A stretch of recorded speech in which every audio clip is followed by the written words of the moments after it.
one way technology affects children negatively is that they lose out on communication. Now, they don't completely lose out on communication, but there are some things that they lose out of.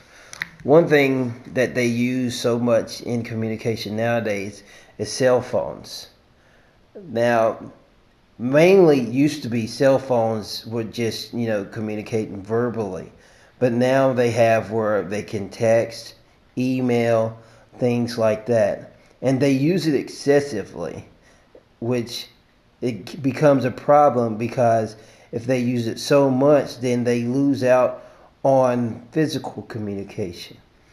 Now, physical communication, I'm meaning body language, eye contact, tone, those things they need to know because in the real world, where they are trying to hide themselves from or trying to get away from, you will have to use physical communication and eye contact and tone. For example, if you were going to an interview, you wouldn't text your boss, "Hey, how are you doing? I'm glad to see you and glad to be here at this interview." He would look at you and say, "Okay, I need someone else that can actually communicate with me verbally." Because people nowadays in business use verbal communication, have always used verbal communication and professional communication, which texting at jobs is not permitted, first of all, but second of all, they wouldn't even look at you in an interview. So another thing is chat centers. People just say however they want to the person they're trying to communicate to, but they can't really understand everything that a person means. Now they may understand verbally what they mean, but emotionally, someone can say, "Hi, how you doing?" and really have no emphasis on it, but saying it to someone, they'll be thinking over the chat center, he really means it. When in real life, if you were to say that to someone, you could look at them and tell if they actually mean it. Saying, "Hi, how are you?" versus, "Hi, how are you doing?" If you have just the first of what I presented, then it looks like you really don't mean it, or either that you really have no emphasis in it, or have anything other problems communicating.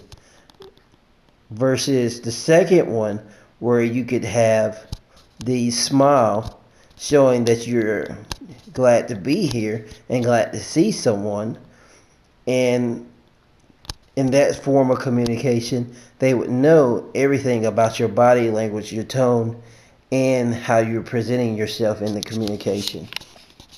Another way technology has affected us negatively, in our children mainly, is by video games and other technology such as that. And they use the technology excessively, as I was talking about with the use of cell phones as before. They use it so much that sometimes, as you can probably see, it's correct that they drop it so much and they spend so much, but they love it so much because of entertainment that they are willing to spend that much on it.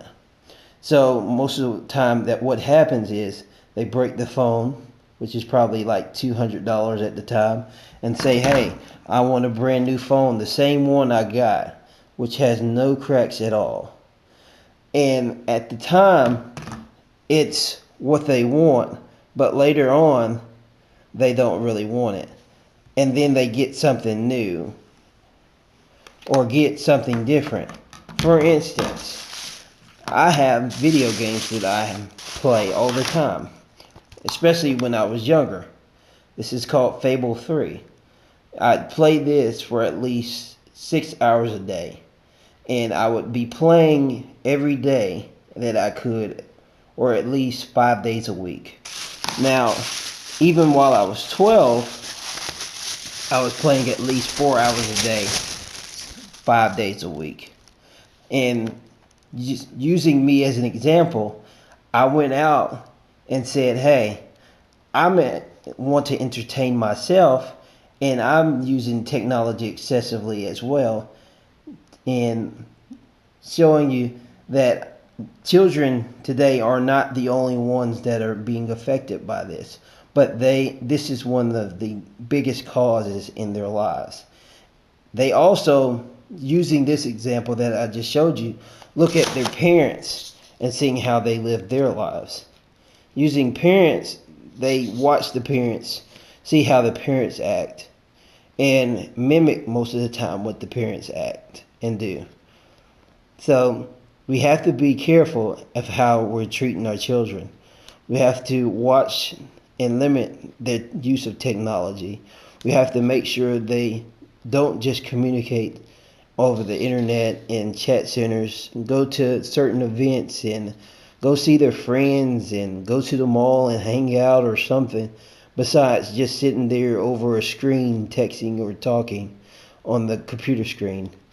Also, they have issues with self-esteem, with like bullying or things like that. And we need to make sure that they feel comfortable in an environment or learn some kind of self-defense in their situations.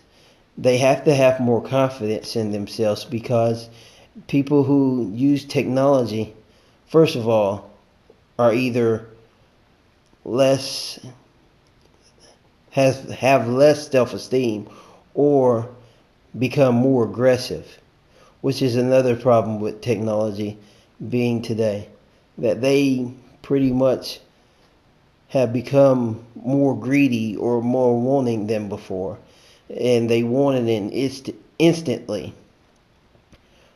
So this is pretty much all I want to say for right now. Thank you for watching, and have a great day. Hopefully this will help you and your children and future generations to come.